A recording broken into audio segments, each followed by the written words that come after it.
बहुत बहुत स्वागत है आप तमाम व्यूवर्स का जो आप हमें देखते हैं यूट्यूब पर नॉलेज विद प्रभात कुमार में। साथियों, पिछले वीडियोस में आप सभी को हम मॉडर्न इंडिया के जो है आधुनिक भारत में जो है भारत के अंदर हुए धार्मिक सामाजिक सुधार आंदोलन में उन महान सुधारकों की जो है कहानी बता रहे हैं और उनके इतिहासों को जो है बता रहे हैं। उसी कड़ी में आज हम जो इस विषय पे बात करने जा रहे हैं वो टॉपिक में एक महान सुधारक हैं दयानंद सरस्वती।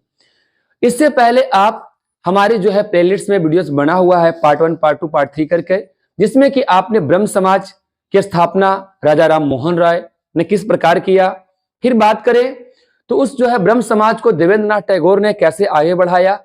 फिर जो है केशव चंद्र सेन ने किस तरीका से 65 शाखाएं खोलकर किस तरह से उसे प्रसिद्ध किया।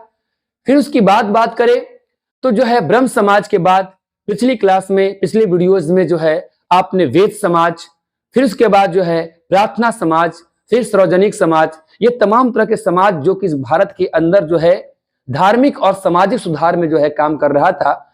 उसी कड़ी में आज आइए एक महान सुधारक दयानंद सरस्वती के बारे में जानते हैं। बचपन का नाम मूलशंकर है इनका और इनका जन्म जो है गुजरात में हुआ। जिला राजकोट था, गांव का नाम टंकारा था। 1824 में इनका जन्म हुआ। बचपन का नाम मूलशंकर था।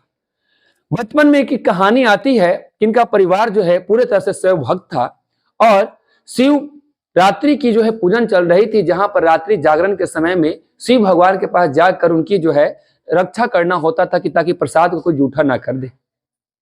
उसी में रात्रि जागरण में मूलशंकर भी होते हैं और एक दृश्य देखकर उनका मन में बड़ा खटकता है कि एक चूहा आकर प्रसाद को खा रहा है और लोग कहते हैं कि अरे तुम ध्यान नहीं दिए, तुम्हारे रहते जो है प्रसाद को कोई खा गया, चूहा खा रहा है, जूठा कर रहा है। उनके मन में आता है कि जब एक भगवान जो अपना रक्षा अपने प्रसाद का रक्षा स्वयं नहीं कर सकता, वो हमारी रक्षा क्या करेगा। और यही बात मूलशंकर को जो है विद्रोही कर दिया और जो है वो पढ़ लिख कर जब आगे 21 वर्ष की उम्र में आए तो ईश्वर है क्या, ईश्वर है कहां, आखिर वास्तविक में ज्ञान कहां है, इस बात का पता लगाने के लिए 21 वर्ष की उम्र में इन्होंने घर का त्याग कर दिया। इन्हें 1848 में मिलते हैं स्वामी पूर्णानंद, जिनको गुरु बनाते हैं और इनसे जो है सन्यास की दीक्षा लेकर नामकरण का नया नाम होता है। सन्यास में जो होता है अपने नए पुराने जीवन को छोड़कर एक नए जीवन की शुरुआत करनी होती है। तो दयानंद सरस्वती यानी मूलशंकर से ये क्या बन गए, दयानंद सरस्वती बन गए। साथियों, गुरु विरजानंद, आगे एक और गुरु मिलते हैं, नाम होता है गुरु विरजानंद। ये नेत्रहीन होते हैं, अंधे होते हैं, लेकिन बहुत प्रकांड विद्वान होते हैं और इनसे जो है वैदिक ग्रंथों का दार्शनिक और आध्यात्मिक ज्ञान को प्राप्त करते हैं कि वाकई में भगवान है क्या, आखिर है कहां। आत्मज्ञान की प्राप्ति करते हैं, वेदों का अध्ययन करते हैं विरजानंद महाराज से और जब ज्ञान प्राप्त करते हैं तो विरजानंद महाराज कहते हैं कि जाओ इस ज्ञान को प्रसार करो, लोगों को बताओ कि हम आर्य हैं और आर्य का ज्ञान जन जन तक पहुंचाओ। दयानंद सरस्वती निकलते हैं और सबसे पहले जो हिंदू धर्म के अंदर जो उस समय के आडंबर दिखावा जो चल रहा था उसके लिए जो है उन्होंने 1869 ईस्वी में पाखंड खंडनी पताका ध्वजा जिसको बोलते हैं, उन्होंने हरिद्वार के अंदर जो है ध्वजा फहराया कि मैं पूरे पाखंड का जो है हटा कर रहूंगा, उसे चुनौती दूंगा और कि ये सब चीज सही नहीं है, ये पाखंड और इससे भगवान मिलने वाले नहीं है। साथियों, इन्होंने जो है एक पुस्तक लिखा सत्यार्थ प्रकाश, जिसमें बताया कि वास्तव में ईश्वर क्या है, ईश्वर कहां है और ये मूर्ति पूजा जो है सही है कि क्या है। इसके बारे में उन्होंने 1874 में पुस्तक लिखा सत्यार्थ प्रकाश, जिसको आर्य समाज का बाइबल कहा जाता है। केशव चंद्र सेन उस समय थे, उनकी विद्वता को देखकर जो है इन्होंने आग्रह किया था दयानंद सरस्वती से कि आप जो पुस्तक लिख रहे हैं तो संस्कृत में ना लिखें, इसे हिंदी में लिखें ताकि जनमानस को समझ में आए। इसलिए केशव चंद्र सेन के कहने पर ये किस भाषा में लिखाया, हिंदी में लिखाया। बात करें तो जो है पुस्तक का प्रस्तावना लेकिन किस में लिखाया, संस्कृत में लिखाया। जो पुस्तक में सबसे आगे लिखा रहता है उस अगले भाग में जो पुस्तक के बारे में लिखा होता है वह प्रस्तावना कहलाता है, वो संस्कृत में लिखाया। और बात करें तो धार्मिक और सामाजिक सुधार आंदोलन, जो बताएं कि जो भी कुरीतियां थी, कुप्रथाएं थी, उसे जो है हटाएं।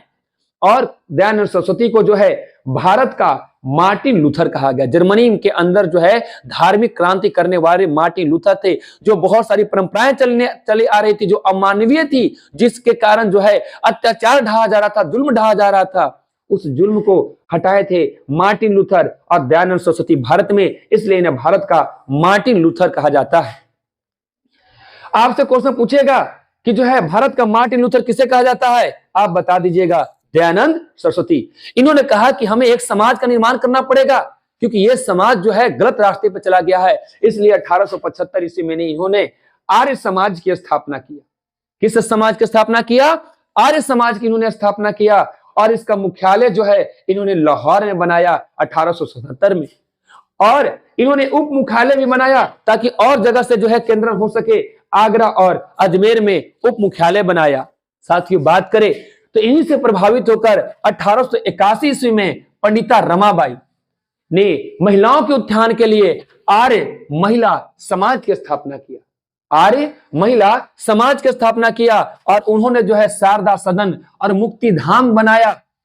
ये जो है संस्था बनाया, जिसके तहत महिलाओं को शिक्षित करना और विधवाओं का निवास, जिनका कोई जो नहीं देखी, ईश्वरचंद्र विद्यासागर, ये तमाम तरह के लोग जो पिछले क्लास में पढ़ाए उनके बारे में, विडो रीमैरिज एक्ट जो आया, तो विधवाओं को रहने की व्यवस्था जो है पंडिता रमाबाई ने किया। और आज जो स्त्रियां पढ़ रही हैं, लिख रही हैं, तो पंडिता रमाबाई के कारण ही है। उनके जागरण महिलाओं को जागरूक किया शिक्षा के प्रति, क्योंकि शिक्षा ही क्रांति ला सकता है, शिक्षा ही शोषण से दूर कर सकता है, शिक्षा ही अत्याचार को मिटा सकता है। और दयानंद सरस्वती ने गौ की रक्षा करने के लिए, क्योंकि जो है आर्यों का सबसे पवित्र जो पशु था वो क्या था? गौ था। गंगा, गीता और गौ पवित्र माना गया है भारतीय संस्कृति में, इसलिए उसकी रक्षा के लिए गौ रक्षा समिति बनाए थे दयानंद सरस्वती ने। और भी लोग हैं, उसके फैक्ट को याद कर लीजिए कि गौ रक्षा सभा कौन बनाया था? बाल गंगाधर तिलक। और गौ रक्षा संघ कौन बनाए थे? तो महात्मा गांधी बनाए थे। समझिएगा, समिति दयानंद सरस्वती, सभा बाल गंगाधर तिलक और संघ महात्मा गांधी। बात करें तो सबसे प्रभावित आर्य समाज से सबसे प्रभावित जो क्षेत्र था वो पंजाब था। और कौन था? पश्चिमी उत्तर प्रदेश। कौन था? पश्चिमी उत्तर प्रदेश था। आर्य समाज ने नारा दिया, वेदों की ओर लौटो, क्योंकि ब्राह्मण हमेशा कहते थे वेद में ये लिखा है, वेद में वो लिखा है, वेद में ऐसा है, वेद में वैसा है। दयानंद सरस्वती ने कहा कि वेदों को पढ़ो। लेकिन ब्राह्मणों ने क्या किया था? वेदों पर जो है प्रतिबंध लगा दिया था कि वेद सबको नहीं पढ़ेगा, शूद्र नहीं पढ़ेगा, स्त्रियां नहीं पढ़ेगी। इन्होंने जो है कहा कि नहीं, इसका उद्देश्य आर्य समाज का हुआ कि स्त्रियों और क्षुद्रों को भी वेद पढ़ने का अधिकार होगा। और इन्होंने कहा, कन्वंतो विश्वभारम, विश्व को आर्य बनाते चलो, यानी जो भी मिले उसको सही रास्ता दिखाते चलो, उसे भी आर्य जो है बनाते चलो। आर्य का मतलब होता है श्रेष्ठ, उसे भी श्रेष्ठ बनाते चलो। और जो है इन्होंने के बात बताएं तो ये जो है शुद्धि आंदोलन चलाए, यानी वैसे लोग जो मुगल काल के समय में, दिल्ली सल्तनत के काल में, उन्होंने को जो है जबरन जो है धर्म को परिवर्तित करवा दिया गया, मुस्लिम बना दिया गया। अंग्रेजों ने ईसाई में कन्वर्ट कर दिया, क्रिश्चियनिटी में कन्वर्ट कर दिया। तो उन लोगों को शुद्धि आंदोलन के तहत उन्हें पुनः घर वापसी, है ना, घर आजा परदेसी तेरा देश बुलाए रे के तहत जो है उन्होंने क्या किया? हिंदू धर्म में जो है वापस जो है इन्होंने जो आर्य समाज के तहत उन्हें अपने जो संस्कृति की तरफ वापस बुलाया, शुद्धि आंदोलन चलाया, हिंदू धर्म में पुनः वापसी करवाया। बात करें तो विश्व के आर्य को बनाते चलो। उद्देश्य था जाति प्रथा जो चल रहा था उसको समाप्त करना, जो छुआछूत चल रहा था उसे समाप्त करना, ऊंच नीच का जो है विरोध करना, कि समाज में सब समान हो, बराबर हो। साथ ही साथ वर्ण व्यवस्था का समर्थन। लेकिन कौन वर्ण व्यवस्था का समर्थन? जो कर्म पे आधारित हो, जन्म पर नहीं। बात करें बाल विवाह, बहु विवाह, अंतरजातीय विवाह, पर्दा प्रथा का विरोध करना, यानी जो है कम उम्र में विवाह कोई ना करे, एक ही विवाह, एक ही जो है औरत से, एक ही जो है पत्नी से विवाह करे। और अंतरजातीय मतलब जाति पाति नहीं, सब आर्य सब एक बराबर है, कोई भी विवाह कर सकता है योग्य होने पर। और पर्दा प्रथा का विरोध किया क्योंकि स्त्रियां इससे दब रही थी। और बात करें तो इन्होंने 1800 इन्हीं से प्रेरित होकर हंसराज महाराज ने 1886 में डीएवी दयानंद एंग्लो वैदिक स्कूल का निर्माण किया, ताकि जो है नए जनरेशन के पीढ़ियों को जो है शिक्षा, वैदिक शिक्षा दी जा सके। इनकी मृत्यु 30 अक्टूबर 1883 को जो है जहर देने के कारण हो गया। एक जोधपुर की तवायफ थी, नन्ही जान ने इन्हें जो है जहर दे दिया ताकि जो है समाज के जो है बहुत ऐसे लोग, क्योंकि ये बहुत क्रांतिकारी परिवर्तन कर रहे थे और इसीलिए इन्हें जो है जहर दे दिया गया। और लेकिन कहा जाता है व्यक्ति को मार सकते हो, विचार को नहीं। और आज भी आर्य समाज बहुत बेहतरीन काम कर रहा है और जो है यह समाज के अंदर क्रांतिकारी परिवर्तन सुधार ला रहा है। साथियों, ये थे आज की क्लास में दयानंद सरस्वती। मिलते हैं नेक्स्ट जो है वीडियो में। आप सभी को अगर वीडियो पसंद आ रहा हो, आप हमें सपोर्ट करें, लाइक करें, सब्सक्राइब करें और जो है हमारे अपने जो है कॉम्प्लीमेंट को कमेंट में डालें ताकि हम आपके लिए नए नए वीडियो बनाते रहें और आपके नॉलेज को बढ़ाते रहें। मिलते हैं नेक्स्ट वीडियो में। धन्यवाद।